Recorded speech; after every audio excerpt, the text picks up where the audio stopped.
From Old Life to New, A Tale of Two Festivals, by Botjolf Meadwarmer. Da, why is the New Life Herald so scary? When my littlest asked this of me during a New Life festival, I laughed. I had once asked the very same question of my own Da. He said, "Come the fall, you should ask your Nan." To understand the answer, we must look to the Old Life Festival, which we hold as the days grow short and the fields lie fallow. During this time, we bring forth dark tales and unsettling songs. The unknown passenger tells of a cloaked figure on a ship who none of the other travellers recall boarding. The lost fawn in the woods learns a stalking wolf killed its mother and wears her skin, but in its haste to flee, it takes shelter in the wolf's den. The midnight lodger rents a room in the dead of night and vanishes before morning, along with the innkeeper's child. We tell these tales as the nights stretch long. Every race has variations, but there are common themes across Tamriel. Danger in the darkness, a threat to the innocent or the young, and a malignant creature that slips its way in amongst the relative safety of hearth and home. But the wolf that craved the sky is the one that still makes me shiver, no matter how high the fire burns. As my Nan told it to all the village's children one long night ago, a great wolf with burning eyes once stalked the land at night. Its endless hunger drove it across the land, where it feasted on the volcanoes of Morrowind, drank the Iliac Bay dry enough to form the Alakir Desert, and used the great trees of Valenwood to pick its teeth. But the wolf could not be sated. No matter how much it ate or drank, it wanted more and more and more. One night, the wolf saw the two moons dancing through the sky. Massa, the bigger one, laughed and carried on. Secunda, the smaller one, followed Massa's lead. "Be quiet," snarled the wolf, "or I'll pull you from the sky. Then I'll crack you open and devour everything inside, like Aliad's cities." "You'll never be able to reach us," taunted Massa.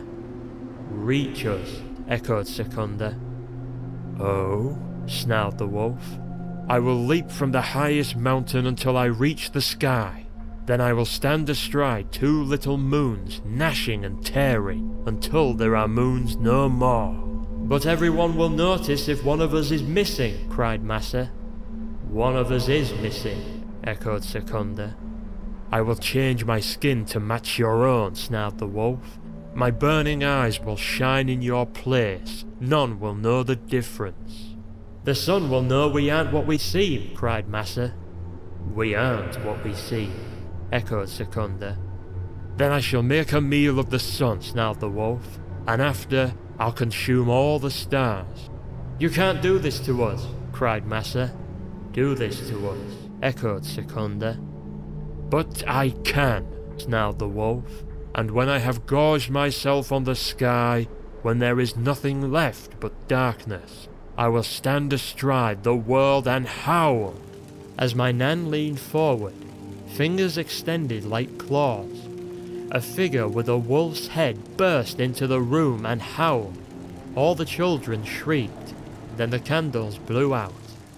I remember shivering in the darkness, trying not to make a sound. It seemed like forever, but it was likely a dozen heartbeats. A soft light emerged from a lantern held aloft by my Nan. She faced the figure with the wolf's head and said, "Not yet, wolf. The sun's light is too rich a meal. It will consume you instead." "Then I shall wait till the sun is weakest," snarled the skin changer. "On that day, I shall swallow it whole."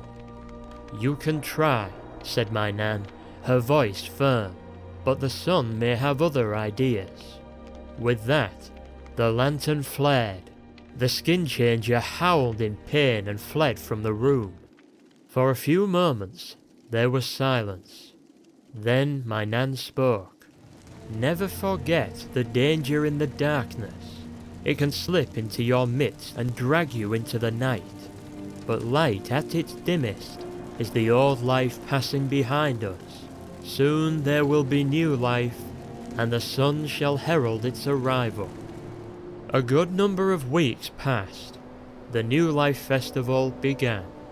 I remember assembling in the square just before noon, and I remember children screaming as the wolfman walked boldly towards us. But we stopped when he pulled the wolf's head from his shoulders, revealing a person beneath. It was my own Dar. He wasn't a wolfman at all.